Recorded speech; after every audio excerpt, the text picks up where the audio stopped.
Jai Gurudev students, we will continue history lesson 11.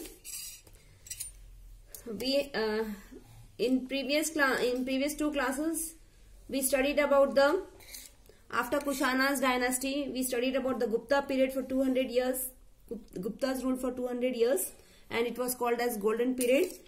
And we continued with Harshavardhan period. In Gupta period, we also studied about its administration, society, religion, literature, art and literature, and many other things. And we continued with Harshavardhana. And in during Harshavardhana period also, we also studied about Hunsteng, who visited India during Harshavardhan period.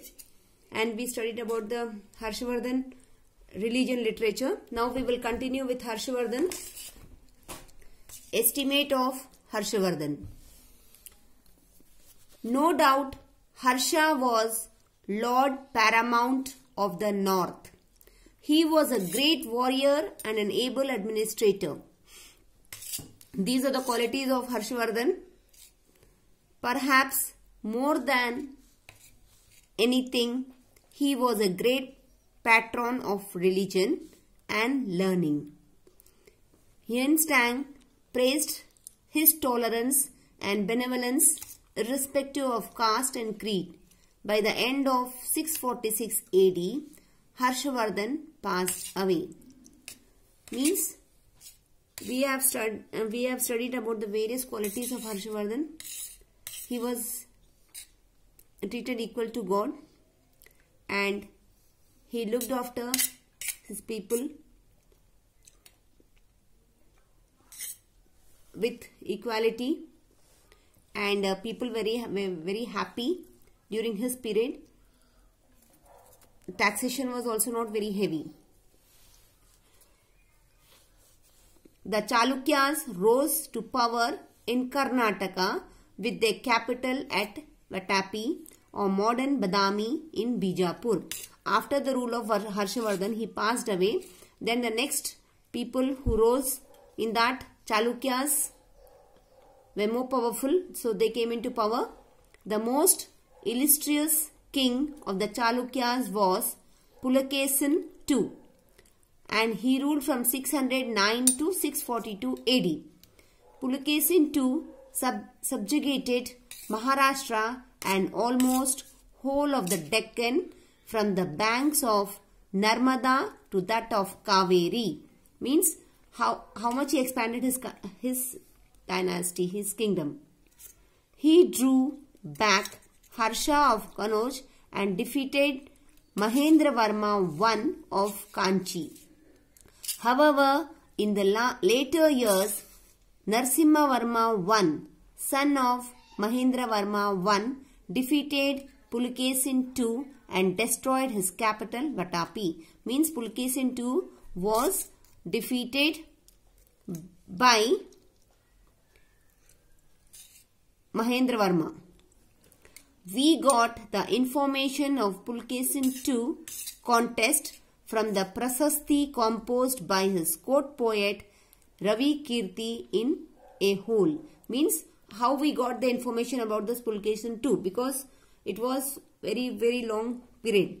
But we got the information from the Prasasti, which was composed by his own court poet Ravi Kirti. The Chalukyas were also remembered for their architecture.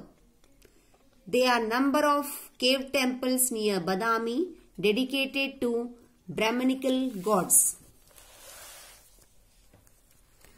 10 miles away from Badami is Patladakal, known for structural temples.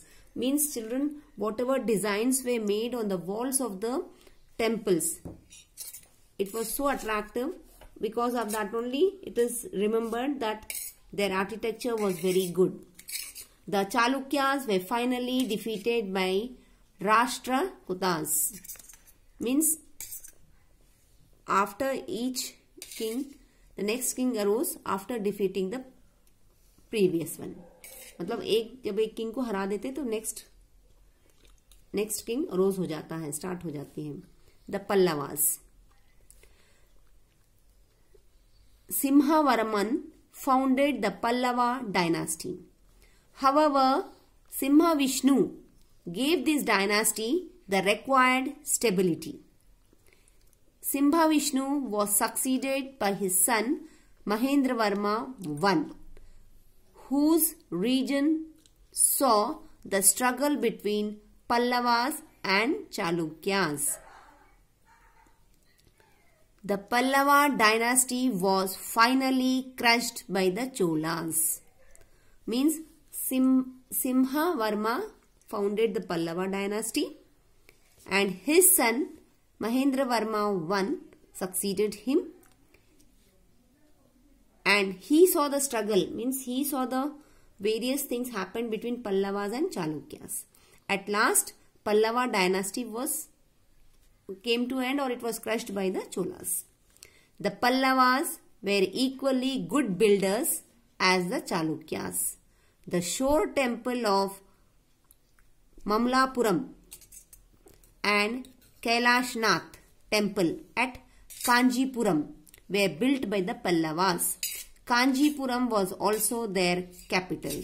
Means the very old temples with beautiful designs and architecture made of different types of stones are very famous. Even now we can see them.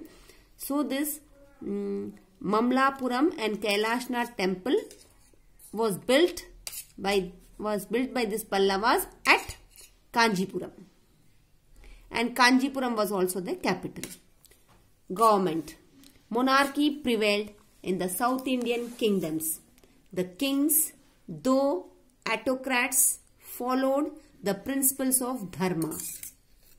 The king was helped and advised by Samantas and Mandalikas. Means even the kings were advised by someone or the other. So they were advised by Samantas and Mandalikas. The Tamil inscriptions gave us the information of local assemblies, namely Ur, the Sabha, and the Nagaram Ur. Included people who held land in villages, Sabha, and purely a Brahmin assembly of the landlords and traders and merchants dominated the Nagaram. Though the kings promoted Vedic Dharma, they never forced to impose their faith on their subjects. Means nobody was forced to impose it, follow it. Students, we have completed the lesson.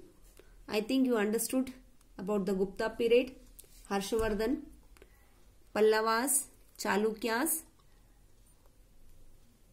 and then about the government and about the Tamil inscriptions, which gave us the information of local assemblies. Students, you can see the picture here. Shore temple and Kailashnath temple. You can see it is so beautifully constructed, and you can see the architecture, means the design of the temple. In every place there is a design on the walls and even on the top. Everywhere it is a picture of outside temple. Inside also it must be there. And one more temple picture is here. Virupaksha temple at Padladakal. Here also you can see it is beautifully inscribed with different idols here. So with this we have completed the lesson. Now we will do the exercises of this lesson.